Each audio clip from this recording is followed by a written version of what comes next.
listening to LSU Daily with Matt Musso, your home for all things LSU sports. Off and running here on another edition of LSU Daily. Welcome in. Glad to have you with me as we wrap up another week. More news for LSU in the transfer portal and I should say the NFL draft. Mason Taylor announcing his intention to forego his senior year, entering the 2025 NFL draft. We will talk about that. Shelton Sampson, wide receiver, enters the transfer portal. Kylan Jackson, a safety, enters the transfer portal, all on Thursday. But that will be part of a much larger conversation that we're going to have here today, because today we are looking at the positions that LSU needs to attack the most aggressively in the transfer portal. What are LSU's biggest needs in this early portal window? We will go through all of that here today on LSU Daily. So please subscribe, share, follow on social media, Twitter X at Musso Matthew. You can find me on Facebook. I'm on Instagram as well at Matthew Musso1. And let's get right to it. We start with the decisions of Mason Taylor, Shelton Sampson, and Kylan Jackson. First, Mason Taylor. He declares for the NFL draft. It was one of the key draft decisions that you were watching for LSU. And look, it makes an awful lot of sense. Just from a ranking standpoint, if you look at Mason Taylor on all these big boards, it's pretty much a consensus. He's a top 3 tight end in this draft. He had his best season at LSU here in his junior season, and he will leave LSU as the record holder in receptions by a tight end with 129 and receiving yards by a tight end with 1,308. He is absolutely on the Mount Rushmore. He is arguably the most, not really arguably, he is the most accomplished tight end in LSU history at this point, and it's something that we were all keen to see. All keen to see with Brian Kelly coming in, how the tight end position would evolve at LSU, because Brian Kelly throughout his history has just had a long record of putting elite tight ends into the NFL. We don't have to roll through all of them, but I mean, Travis Kelce played for Brian Kelly at Cincinnati, Cole Kmet at Notre Dame. Like, we could go on and on and on. Those are just two right off the top of your head. He got here in 22 in Mason Taylor's very first year, and look at the development that you saw take place over 3 seasons. So it makes an awful lot of sense for Mason Taylor. You wish him, obviously, the best going forward. I will take you back to a conversation that I had with Jim Nagy on Eagle 98.1 Game Day. This is very early in LSU season in 2024.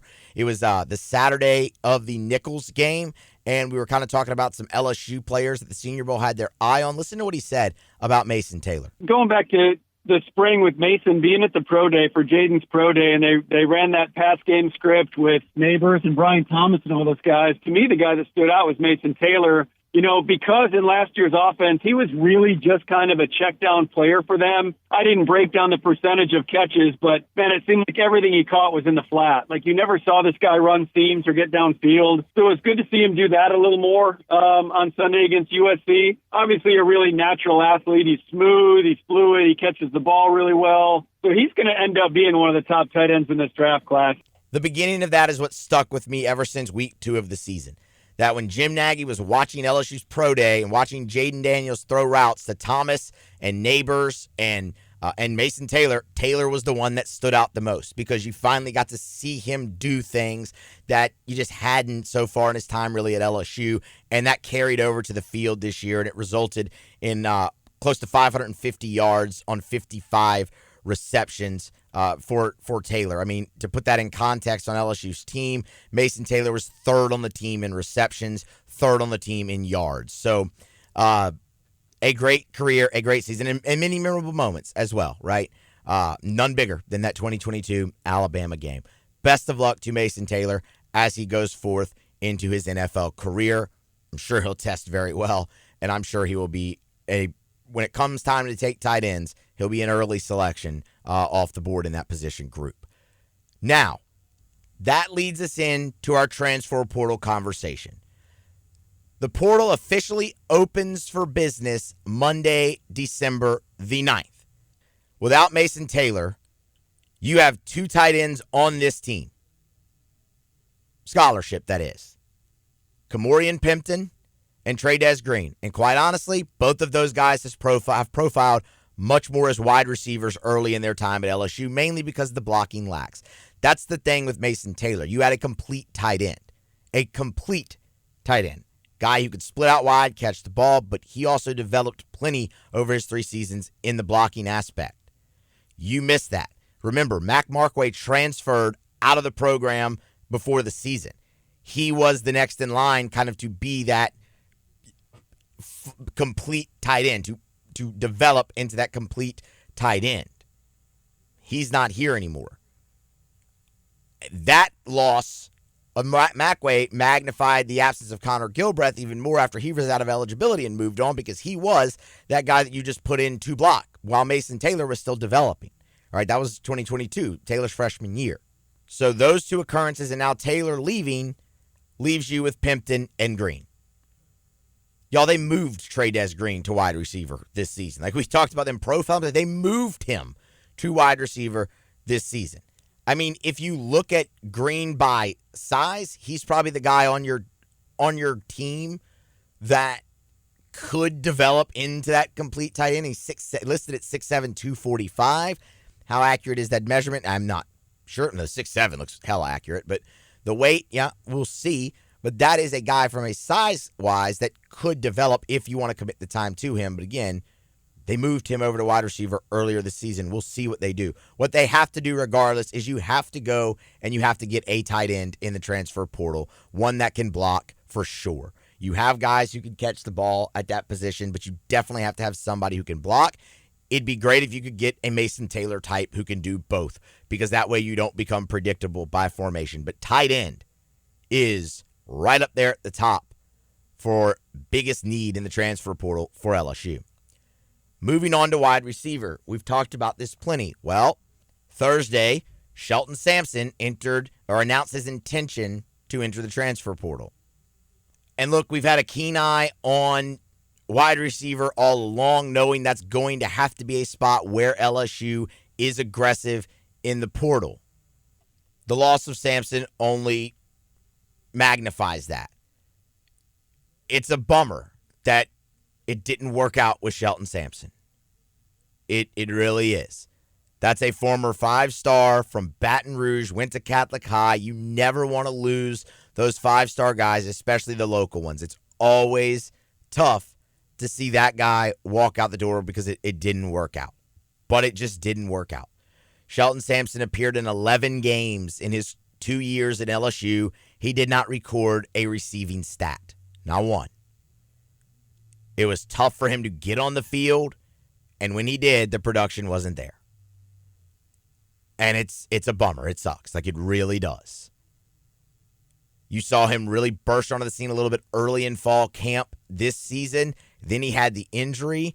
But when you were looking for the guy to stretch the field, he found his way onto the field. It just didn't work out. Best of luck to him as he looks for his next destination. But it only magnifies the hole at wide receiver because, if anything, you lose depth there.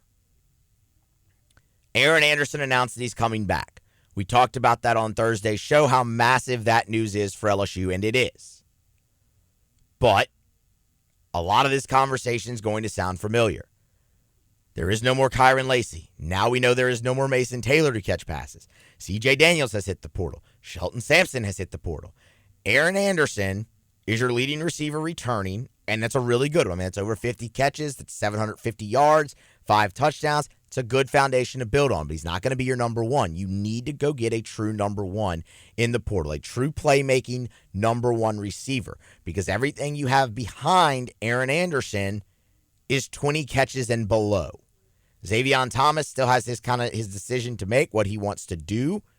If he returns, that's 20 receptions, and that's a big playmaker. But he's the same guy as Aaron Anderson. They have the same skill set. You need to diversify your receiver room if you're LSU this time, because in 24, you didn't have a true number one. Now, you still had a very successful passing game, and Garrett Nussmeier had a great season, but you didn't have a true number one, and you have to go get them. There's some names to keep an eye out, and we'll get into those here momentarily. But when you look at the other guys on this team at receiver, it's just a lot of unprovenness, including the guys you just brought into the transfer class.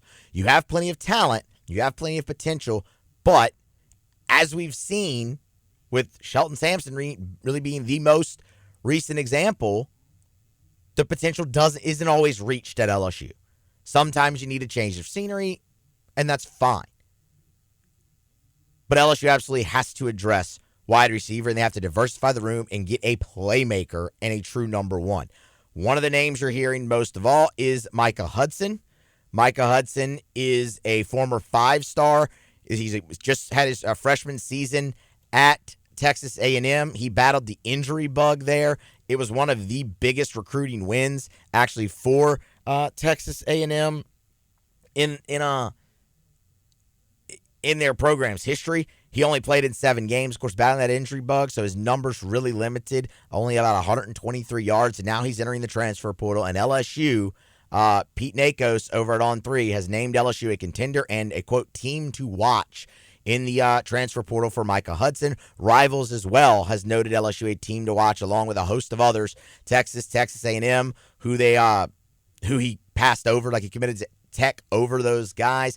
Colorado was in there, LSU, Tennessee. The list goes on and on. There's plenty, but that's 2 credible sources telling you LSU's a team to watch in that race. Now, again, look who they're going up against.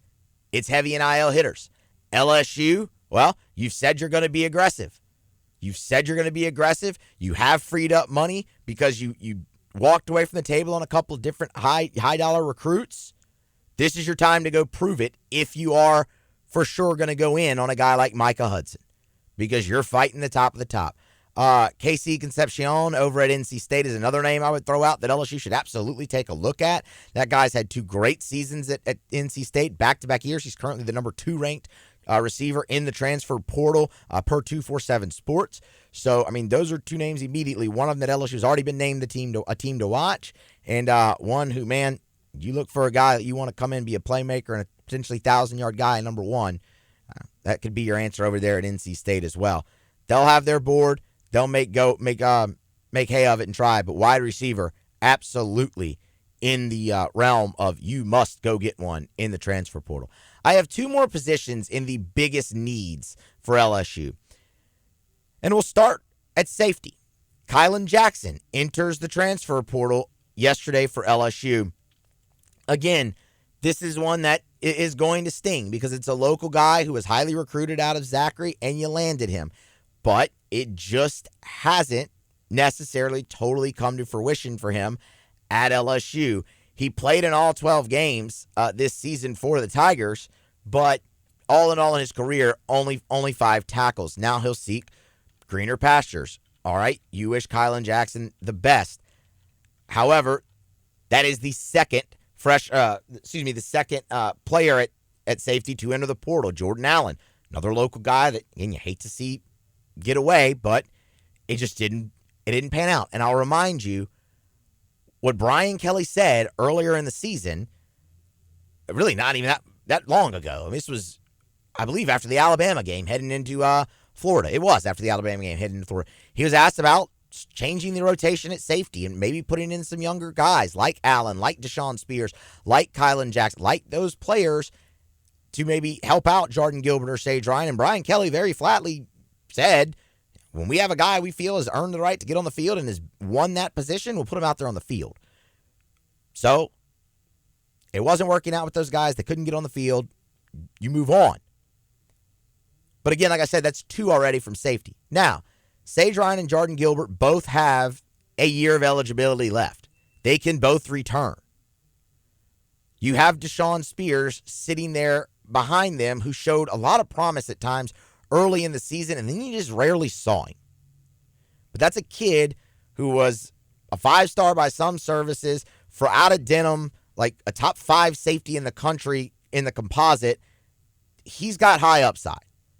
And whatever you do going forward, him taking the next step and getting on the field is big.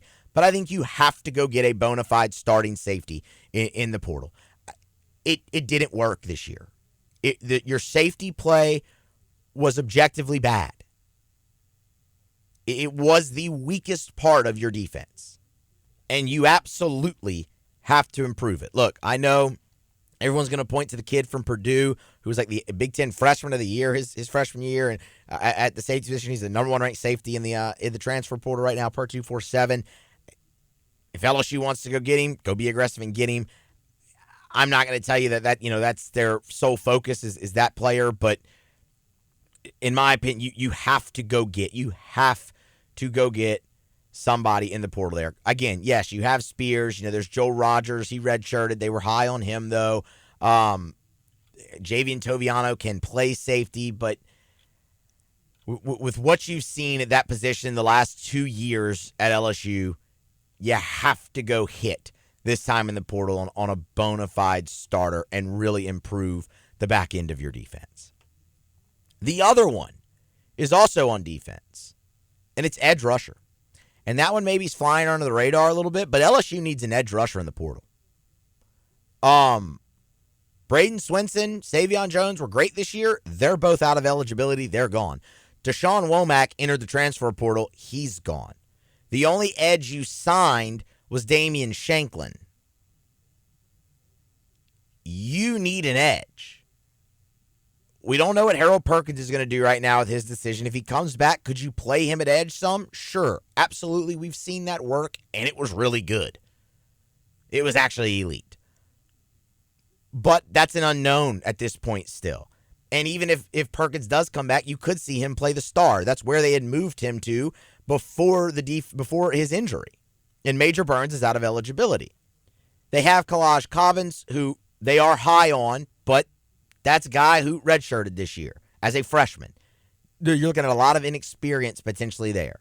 You need to go find another Braden Swinson. You need to go find a true edge. You have some guys coming in that can fill the big edge role, like Savion Jones, play that big end role. Zion Williams could definitely do that, right? Gabe Relaford showed that he could do that already kind of as a freshman. You hope he takes the next step and he can fill the role. But you need that rush edge because you don't have it right now on this roster. That's somewhere that LSU has to go get because Blake Baker loves to create havoc, and that's a really important spot for him on his defense. So keep that in mind as well. LSU going after an edge here in the portal is one of their biggest needs. Lastly, I have 3 positions that you need to go get somebody at. I just don't think you know exactly what you're looking for there yet. One of those is quarterback. You have to go get a quarterback in this cycle, whether it's in the portal or by the traditional signing date. The question is, are you looking for a starter or are you looking for a veteran backup? And all of that hinges on Garrett Nussmeier's decision with the NFL draft. What I will say is, Garrett Nussmeier is still projected by just about everybody as the 4th best quarterback in the draft, which would probably put him day 2, and probably pretty early on day 2. That would mean a top 100 selection. That's hard to pass up. We will continue to monitor that. We will wait and see. Nuss will go through all the process, get his advising, and he will make his decision accordingly. And then you will know exactly what you're looking for in the portal for a quarterback, but it is a position that you have to go address, especially after Ricky Collins hit the portal. And Bryce Underwood obviously flipped to Michigan. Offensive line. This is really only if you see a guy that you want and know can be the day 1 starter for you at a premium position on the line. Whether that's one of the guard spots, one of the tackle spots, or even center. Other than that, you've recruited really well along the O-line, and you're stacked with a lot of quality, depth, and talent. It's just unproven. You're having to replace most likely 4 starters, but you brought in a couple guys who could start day 1 for you as well. And, I mean, you had 2 elite O-linemen in Weston Davis and Cohen Eccles, who you flipped out of A&M's class in 2024, sit on the bench this year, who are probably ready to take the next step. So unless you just see a guy that's kind of the can't miss, go for it, that's what I think they do for offensive line, because they've just recruited really well and they like the guys that they have an awful lot. There might be a little growing pains with a lot of young guys up there, though, for LSU in 2025. That's why you do take a glance at the portal. And the final one is running back. And that might rub people the wrong way because you have JT Lindsey and Harlan Berry coming in, and I get it. And let me be clear, those guys will absolutely have a role on LSU's team in 2025. There's no doubt they will have a role on LSU's team in 2025. But you still have to figure out what else you're looking for. You got Caden Durham. He'll be your number one. But behind him, it's a lot of unknown. What's Caleb Jackson's decision going to be? Is he going to return to LSU? Is he going to enter the transfer portal? I don't have any insight on that. When you look at guys who were highly touted coming in and, just haven't been able to reach their potential yet in 2 seasons, those are always guys you look to see, okay, would they seek greener pastures? Caleb Jackson falls into that category. He could very well return. And if he does, great. And you hope he does take the next step because the guy's got a lot of ability. He just has to refine his fundamentals at the running back position. But you don't know what's going to happen with Trey Holly's legal situation. And then you have the 2 freshmen. I think you have to go get somebody. You need a solid go-to backup behind Caden Durham. Could that end up being JT Lindsey Harlem-Berry? Sure, it could be. It wouldn't surprise me. But Harlem-Berry is much more of the guy that you get the ball to in space and let him go. Like, you're going to scheme him into the offense. That's why he's going to have a role. They're high on JT Lindsey as well. But you need another veteran presence in that room.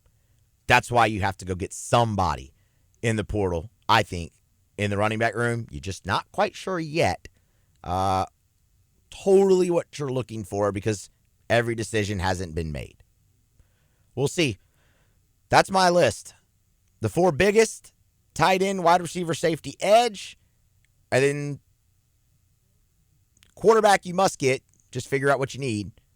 Take your shot with O-line and running back. We'll continue to keep you posted. Of course, the transfer portal officially opens December the 9th. That is Monday. And boy, it will move fast and furious as LSU has promised to be aggressive. They're going to have to be to build further on this great 2025 recruiting class and get the ship pointed back in the direction of the national championship. That's going to wrap it up for today. Follow on social media, subscribe, share, all of those things greatly appreciated, and be here next time for more on LSU Daily.